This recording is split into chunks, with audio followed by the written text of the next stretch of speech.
सवाल में कहा है कि एक वृत्त की त्रिज्या 0.7 सेंटीमीटर प्रति सेकंड की दर से बढ़ रही है। तो त्रिज्या को अगर हमने r मान लिया तो त्रिज्या की बढ़ रही है यानी वृद्धि दर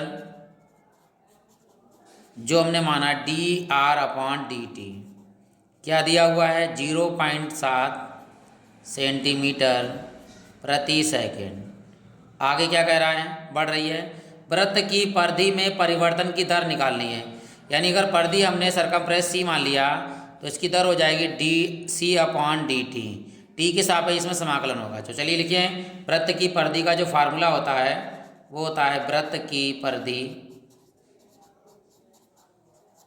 c से नोट करेंगे इसमें हम, तो होता है वृत्त की परिधि 2πr।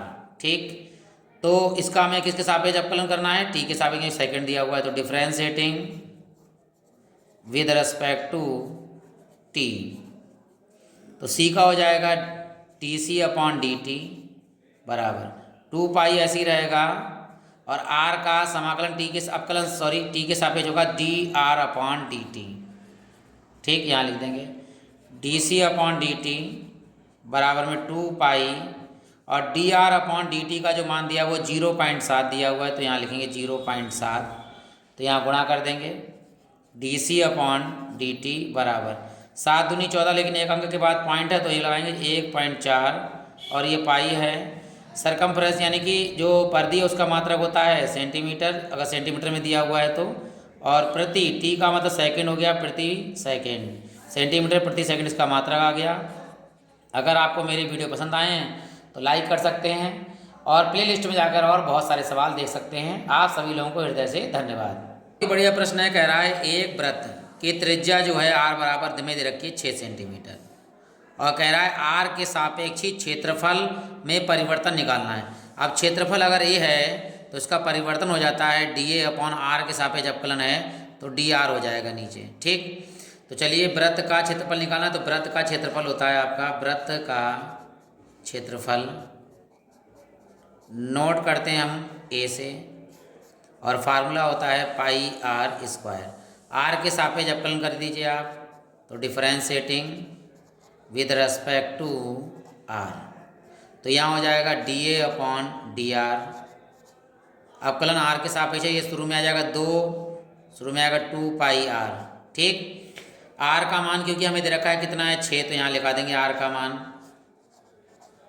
तो 2πr का मान 6, तो यहाँ हो जाएगा dA/dr बराबर 6 दूनी 12 पाई। लेकिन अब हमारे पास मात्रक भी चाहिए, r का मान कायम है सेंटीमीटर में, तो ऊपर है a मतलब क्षेत्रफल, तो क्षेत्रफल का मात्रक होता है सेंटीमीटर स्क्वायर, और बटे में देखो ये r है, r का त्रिज्या का मात्रक क्या है सेंटीमीटर, तो अब यहाँ सेंटीमीटर काटिएगा नहीं, क्षेत्रफल लिखेंगे सेंटीमीटर स्क्वायर बटे में सेंटीमीटर, यही आपका आंसर हो गया। यदि आपको मेरा वीडियो पसंद आया है तो लाइक कर सकते हैं, प्लेलिस्ट में जाकर और ऐसे बहुत सारे सवाल आपको मिल सकते हैं। आप सभी लोगों को हृदय से धन्यवाद। सवाल है, एक वर्ग की भुजा 5 सेंटीमीटर प्रति सेकंड की दर से बढ़ रही है। बढ़ रही है का मतलब प्लस में हो रहा है। अगर भुजा हमने x मान ली है, मान लीजिए भुजा क्या मान ली हमने x, तो इसका परिवर्तन की जो दर होगी वो क्या होगी dx/dt, क्योंकि ये सेकंड दिया हुआ है आपको, तो dx/dt दे रखा है, यहाँ लिख देंगे भुजा की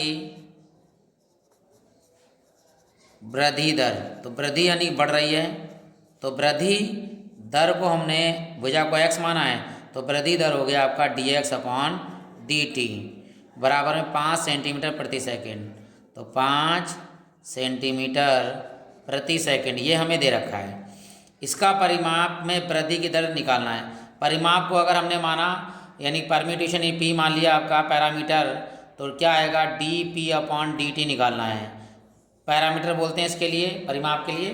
तो यहाँ हमें वृत्त का परिमाप निकालना है, तो पहले फार्मूला लिखेंगे वृत्त का परिमाप, वृत्त का परिमाप, पी से नोट किया पैरामीटर होता है, और वृत्त का परिमाप हम सब जानते हैं 4 गुणे भुजा होता है, 4 गुणे भुजा, तो p बराबर 4, और भुजा हमने क्या मानी है x, तो यहाँ x लगा दीजिए।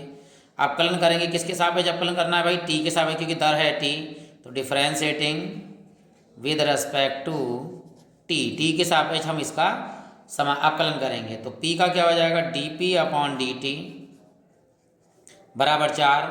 अगर x के सापेक्ष अवकलन करते तो 1 हो जाता, क्योंकि t के सापेक्ष कर रहे हैं तो यहाँ पे होगा dx अपॉन dt। अब dp अपॉन dt ये वृद्धि परिमाप का वृद्धि दर है। आप 4 ऐसे ही रहेंगे, dx अपॉन dt का मान कितना दिया हुआ है 5, तो यहाँ 5 लगा दीजिए, तो ये हो गया आपके 5 चौक 20। अब क्षेत्रफल मतलब इसका मात्रक क्या होगा, परिमाप यानी p, परिमाप का मात्रक होता है सेंटीमीटर और नीचे है सेकंड, तो प्रति सेकंड लगा देंगे, यानी सेंटीमीटर प्रति सेकंड आपका पैरामीटर का भी मात्रक होगा।